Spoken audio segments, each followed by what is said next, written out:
Daftar isi 1. Biografi dan profil lengkap Tuanku Imam Bonjol. 2. Asal nama Tuanku Imam Bonjol.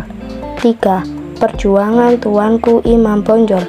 4. Tuanku Imam Bonjol memimpin Perang Padri.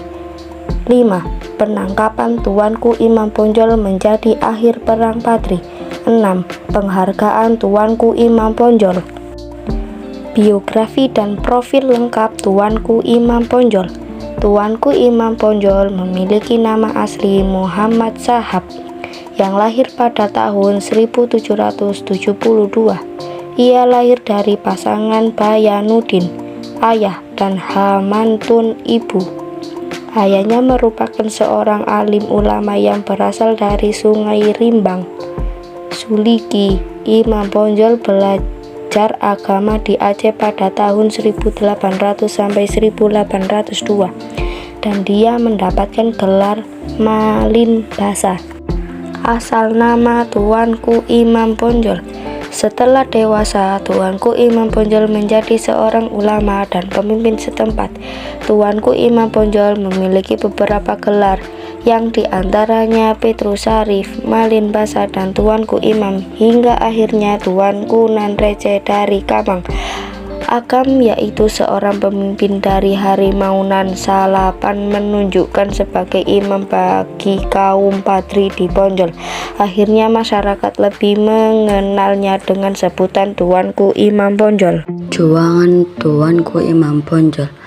Tuanku Imam Bonjol terkenal ketika ia melakukan perlawanan terhadap penjajah Belanda dalam Perang Padri. Perang Padri merupakan perang terlama yang berlangsung dari tahun 1803 hingga 1838 yang melibatkan sesama orang Minang dan Mandailing atau Batak. Pada awalnya perang tersebut dikenal sebagai Perang Saudara di Sumatera. Perang tersebut terjadi karena adanya pertentangan antara kaum Padri dengan kaum dari kerajaan Padaruyung. Dalam perang ini, kaum Padri menginginkan agar hukum di daerahnya dijalankan sesuai dengan syariat Islam yang berpegang teguh pada Al-Quran dan Sunnah Nabi Muhammad SAW.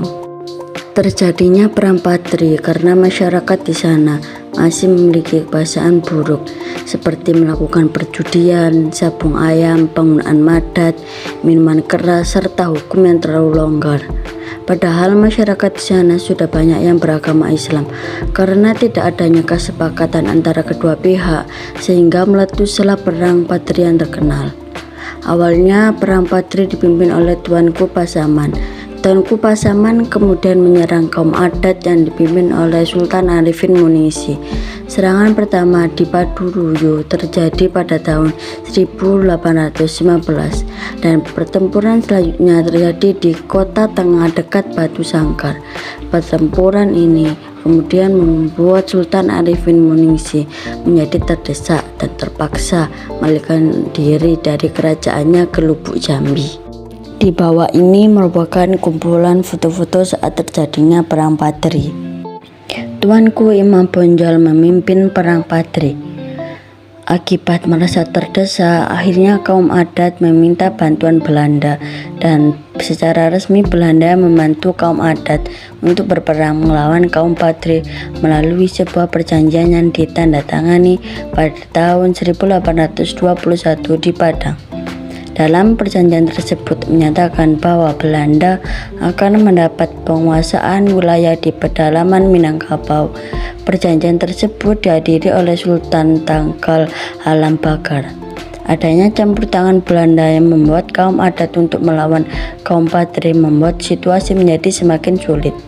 Meskipun Belanda turut campur dalam perang tersebut, Belanda cukup kesulitan dalam melawan kaum Padri yang ketika itu sudah dipimpin oleh Tuanku Imam Bonjol.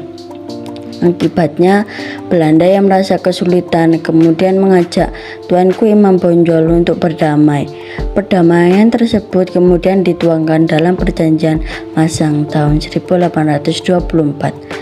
Perjanjian tersebut dilakukan oleh Belanda karena mengingat saat itu Belanda sudah kehabisan dana untuk melakukan perang. sebab Belanda juga harus memadamkan perang yang terjadi di daerah lain seperti perang di Ponorogo.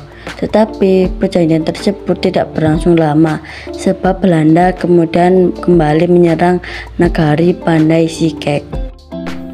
Hingga pada tahun 1833 Perang Badri memasuki babak baru, yaitu pada akhirnya kaum adat dan kaum Badri bersatu untuk melawan Belanda.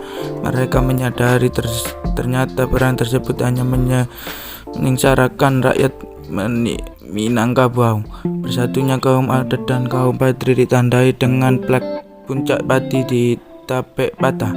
Belanda kemudian melakukan pengepungan dan penyerangan ke Banten kaum Badri. Pengepungan dan penyerangan tersebut berlangsung selama 6 bulan. Agar pengepungan dan penyerangan tersebut berhasil, Belanda terus-menerus meminta bantuan pasukan dari Batavia. Hal ini membunyikan posisi Tuanku Imam Bonjol menjadi semakin tersepit, namun Tuanku Imam Bonjol tetap melakukan perlawanan dan tidak mau menyerah. Penangkapan Tuanku Imam Bonjol menjadi akhir perang Badri. Setelah sekian lama dikepung hingga akhirnya pada tanggal 16 Agustus 1837 Benteng Bonjol dapat dikuasai oleh Belanda. Untuk menangkap Tuanku Imam Bonjol, Belanda mengajak Tuanku Imam Bonjol untuk berunding di Maluku pada bulan Oktober 1837. Tempat itu kemudian ia ditangkap oleh Belanda, kemudian diasingkan di Cianjur, Jawa Barat. Dari Cianjur ia maka kemudian dibawa Ambon hingga kemudian dipindahkan di Lautak, Minahasa, dekat Manado. Hingga pada tanggal 8 November 1864 ia kemudian meninggal dunia dan diamankan di tempat tersebut. Penghargaan Tuanku Imam Bonjol. Berkat perjuangan melawan penjajah Belanda, pemerintah Belanda kemudian mengangkat Tuanku Imam Bonjol sebagai pahlawan nasional. Ia diberi gelar sebagai pahlawan nasional pada tanggal 3 November 1973. Untuk mengenang jasa beliau, nama Tuanku Imam Bonjol banyak diabadikan sebagai nama jalan dan digambarkan dalam uang pecahan Rp5.000.